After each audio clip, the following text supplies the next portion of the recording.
Turd Ferguson. Is it always true of a PTS person that they are connected to an SP, or can it be symptomatic of some other phenomena within the group? Did Hubbard genuinely believe that any human affliction was the result of being PTS SP? All right, so the subject of illness and people getting sick and having accidents and stuff like that, Hubbard kind of changed his tune over the years, right? PTSness was something that was developed in the mid-1960s, and up until then, Hubbard claimed in the book Dianetics, The Modern Science of Mental Health in 1950, way before Scientology, that that something like 75% or 80% or something of all illness was psychosomatic in nature, right? And that Dianetics could handle any psychosomatic illnesses, right? Caused by what he said was caused by the reactive mind. So he said that Dianetics complemented the germ theory of disease. It didn't replace it.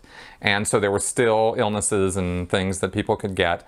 And the accidents and people running into trouble and stuff wasn't really a thing until the mid-60s, when Hubbard came up with this concept of a suppressive person and being connected to a suppressive person, and that makes you a potential trouble source, or PTS.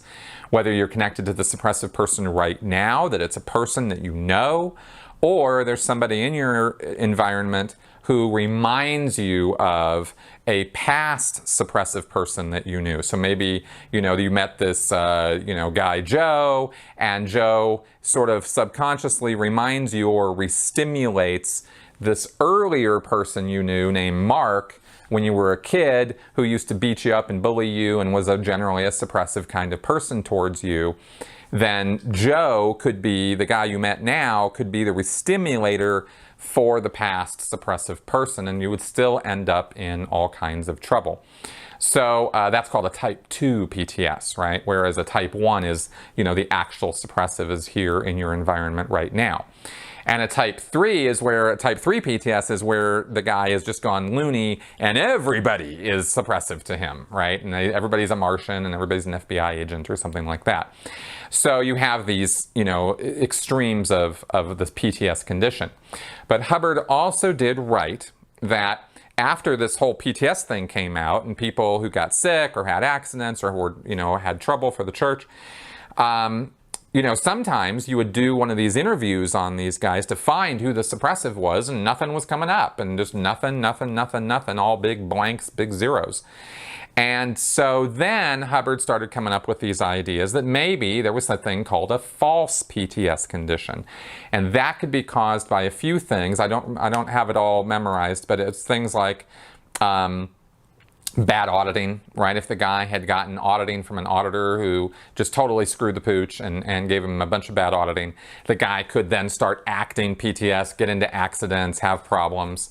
There was another phenomenon. It's a little hard to explain, but basically it's called an outlist in Scientology, where if somebody indicates something to you about yourself or your life that's wrong, totally wrong, and this causes you to start wondering what's wrong with you, and this can cause all kinds of issues and problems. And if somebody says, for example, that you're a racist pig, and you're not a racist pig, and you don't have a racist bone in your body, but somebody's accusing you of that, then that could create this kind of outlist thing where you start going, well, am I racist? No, I'm not racist. And it's just like, ah.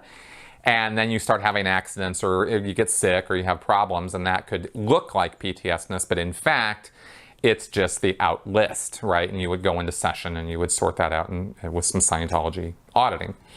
And Hubbard also talked about there's false PTS and the various reasons for that, but then there is also pretended PTSness, where a person, in this case, this is great because this one is where a person has evil intentions and they are acting on those evil intentions and messing things up, and then claiming that they're PTS.